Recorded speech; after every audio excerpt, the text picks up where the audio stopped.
Ya. Halo semuanya. Saya Elfrida Lorianti Gura. Saya Niklaus dari Bokanuran. Dan saya Anselmia Aprilinka Timidato. Kami dari kelompok 3, Program Studi Pendidikan Fisika Universitas Nusa Tenggara Indonesia.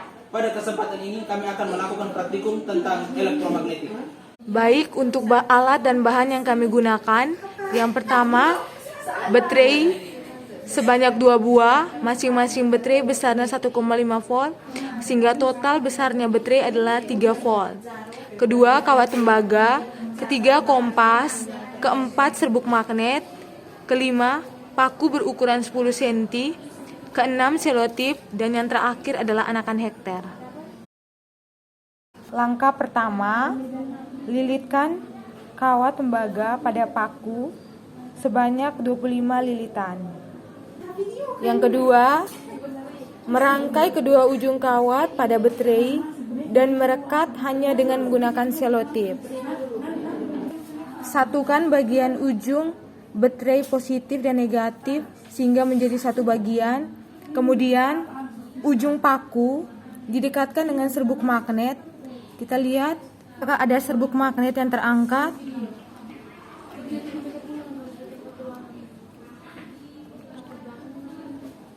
Dan lihatlah ada. Ini berarti adanya arus listrik yang mengalir dari baterai melalui kawat tembaga sehingga menimbulkan gaya magnet yang bisa merekatkan serbuk magnet dengan ujung paku. Berikutnya, dengan menggunakan jumlah lilitan yang sama sebanyak 25 lilitan, kita dekatkan ujung paku dengan anakan hektar. Kemudian lihatlah apakah ada gaya magnet atau tidak. Dan rupanya tidak. Berarti besarnya arus listrik yang mengalir melalui kawat arus tidak menimbulkan gaya magnet yang begitu kuat untuk bisa menarik anakan hektar.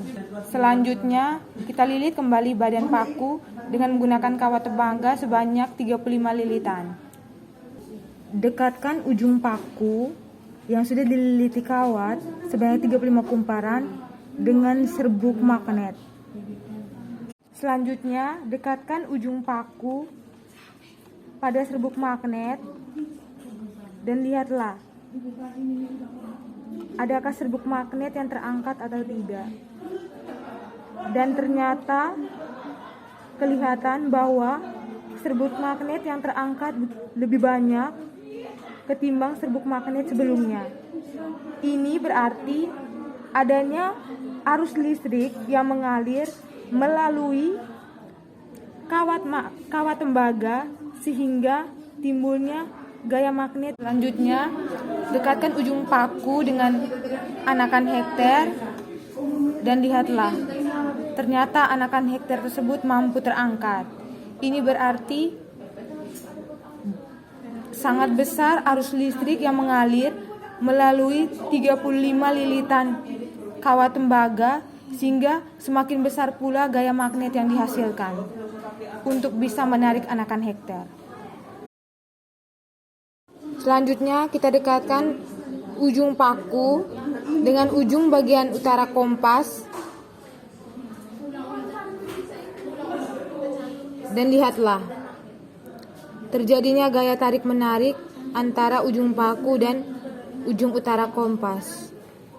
Pada awal tadi, itu digunakan paku yang dililit sebanyak 25 lilitan.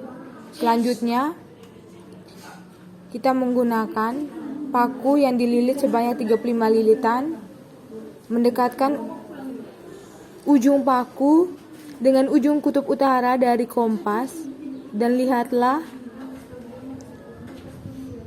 kompas nampak bergerak. Ini menunjukkan adanya gaya tolak-menolak antara ujung paku dan ujung kutub utara kompas. Setelah melakukan praktikum tadi, dapat disimpulkan bahwa semakin banyak kumparan kawat yang dililitkan pada paku dapat menyebabkan semakin besar gaya magnet yang ditimbulkan. Untuk menentukan kutub magnet tadi, dilakukan percobaan dengan melilitkan 25 kumparan kawat pada besi, yaitu ketika didekatkan pada jarum kompas terjadi tarik-menarik yang menyebabkan jarum kompas tidak bergerak. Dan untuk melilitkan kumparan kawat sebanyak 35 kali pada ujung paku tadi, maka terjadi tolak menolak antara ujung paku dengan jarum kompas yang menyebabkan jarum kompas bergerak.